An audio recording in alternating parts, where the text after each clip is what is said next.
آدم سے لے کے عیسیٰ تک جتنی نبی انبیاء علیہ السلام کو آزمایا، اکیلے تنہا آزمایا ہے جناب رسول اللہ صلی اللہ علیہ وسلم کو۔ ایک تو پچھلے انبیاء کی عمریں بڑھی، حضرت نوح کی 950 سال، حضرت ابراہیم کی 137 سال، حضرت اسماعیل کی 120 سال، اور حضرت عیسیٰ تو ابھی چوتھے آسمان پر زندہ ہیں۔ جناب رسول اللہ صلی اللہ علیہ وسلم کی 40 سال کی عمر میں نبوت آئی، 63 سال کی عمر میں آپ کو وفات ہوگی۔ 40 10 50 50 10 60 اور 3 63 23 سال کے اندر یہ آزمائش لی، اور مکہ کی جو 40 سال پہلے کی جو آزمائش ہے نبوت سے پہلے کی، وہ الگ ہے۔ اتنا آزمانے کے بعد جب اتنی تکلیف میں صبر کیا تو اللہ نے معراج کا سفر کرایا کہ میرے محبوب صاحب، میں نے آزمایا بھی آپ کو تمام انبیاء سے الگ، تو پھر آپ کو وہ عزت اور عطا بھی میں نے وہ دی کہ سبحان الذی اسریٰ بعبدہ لیلا من المسجد الحرام الی المسجد الاقصی، میں نے پھر آپ کو سفر کرایا، یہ عزت دی۔ بالکل وہی حالات مکہ کے جو اللہ کے نبی صلی اللہ علیہ وسلم کو صحابہ کے ساتھ ہو رہا تھا، اس وقت حالت حاضرہ پوری دنیا میں ایمان والوں کے ساتھ یہ چل رہا ہے، گزر رہا ہے۔ لیکن اس حالات سے نکلنے کے لیے محمد الرسول اللہ سے عمل، صحابہ جیسے عمل کی ضرورت ہے، تو آپ ان تمام پریشانیوں سے پھر اللہ تعالیٰ آپ کو عزتوں سے نوازے گا۔ یہ آزمائشیں آپ کی جو آئی ہیں، جب تک پلٹ کر صحابہ کے طریقے پر عمل نہیں ہوگا، کیونکہ صحابہ نے نمونہ پیش کیا ہے جناب رسول اللہ صلی اللہ علیہ وسلم کا، صحابہ کے طریقے پر جب تک عمل نہیں ہوگا، جب تک ہم کو یہ عرفہ مقام جو نبی پاک صلی اللہ علیہ وسلم کو معراج میں ملا، اور حضرت بلال اور حضرت عمر کا یہ واقعہ بتانے کے بعد، اور حضرت ام سلیم رضی اللہ تعالیٰ عنہ جو حضرت ابو طلحہ کی بیوی ہیں، حضرت انس بن مالک کی والدہ محترمہ ہیں، ایک روایت میں یہ بھی ہے کہ معراج میں ان کو بھی جنت کا مقام دکھایا گیا، اور ایک روایت میں یہ کہ خواب میں مدینے میں خواب میں حضرت ام سلیم کو وہ مدینے کا مکان دکھایا گیا۔ یہ صحابہ کرام کو بھی اللہ کے رسول کا معراج میں دکھانے کا مطلب یہ تھا کہ اللہ یہ بتانا چاہتے تھے کہ اے میرے محبوب صلی اللہ علیہ وسلم، آپ کو جو میں نے نوازش کی ہے اور جو نوازا ہے، آپ کی لائی ہوئی شریعت پر جو اپنی جان دے دے گا اس کو بھی میں اسی انداز سے نوازوں گا۔ صحابہ کرام نے پورے اس نمونے پر عمل کر کے بتایا، اپنی مال جان آل اولاد سب چھوڑ دیا۔ جو ہجرت کا جو سفر ہے، ہجرت کے بیان میں آپ نے سن چکے ہیں کیسے صحابہ کرام نے ہجرت کی ہے، اور اللہ کے رسول صلی اللہ علیہ وسلم کی پھر انصار نے کیسے مدد فرمائی۔ آج کی حالت حاضرہ کو بالکل مکے کا دور چل رہا ہے ہمارا، پوری دنیا کے مسلمانوں کا۔ بس فرق یہ ہے کہ ہمارے اور صحابہ میں فرق یہ تھا کہ صحابہ کرام کا ایمان یقین مکمل، ایمان مکمل، اعمال مکمل، اللہ کی ذات پر بھروسہ مکمل۔ ہمارا معاملہ گڑبڑ ہو چکا، ہمارا ایمان کمزور، اللہ پر یقین کمزور، اللہ پر بھروسہ کمزور۔ زبان سے تو کہتے ہیں لیکن دل سے، دل کی حال تو اللہ جانتے ہیں۔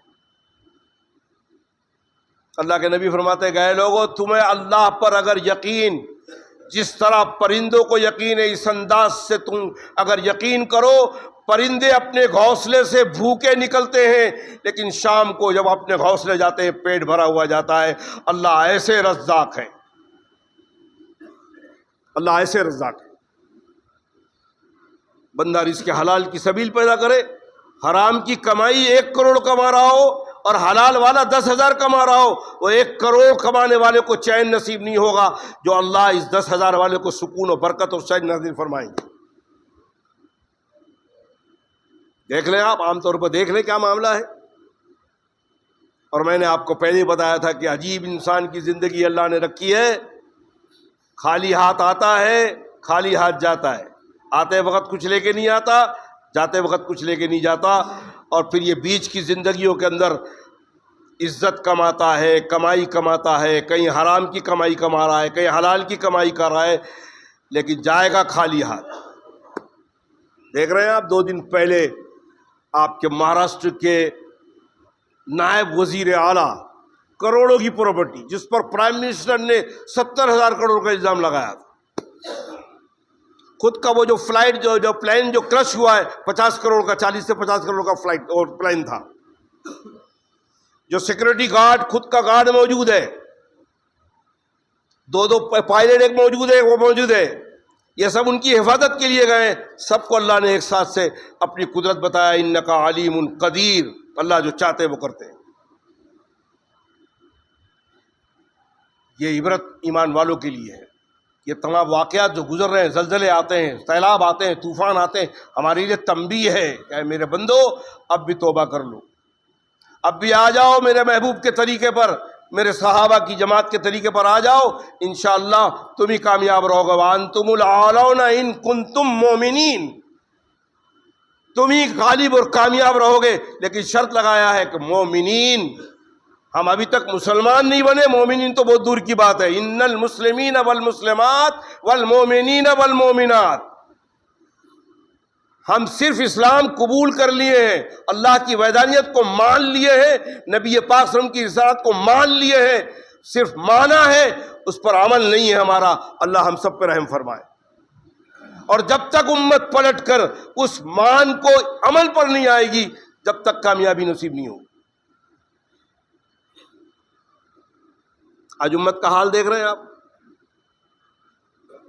اگر قرآن شریف کو جلایا جائے تو وہ چرسی مسلمان, وہ گرد کا ناشا کرنے والا مسلمان قرآن شریف کے لیے اپنی جان دے دیتا ہے.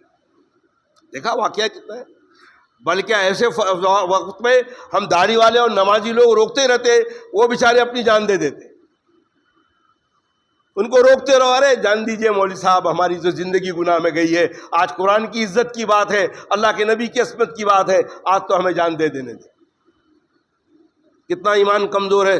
جو لوگ اپنی جان دے رہے ہیں قرآن کی حفاظت کے لیے, اللہ کے نبی کی عصمت کے لیے, اللہ کے نبی کی بات مان کر اس پر عمل نہیں کر رہے ہیں, قرآن کی بات مان کر اس پر عمل نہیں کر رہے ہیں. 700 مقامات پر اللہ, پورے قرآن میں 700 مقام پر اللہ نے نماز کا حکم دیا ہے, صلاۃ کا حکم دیا ہے.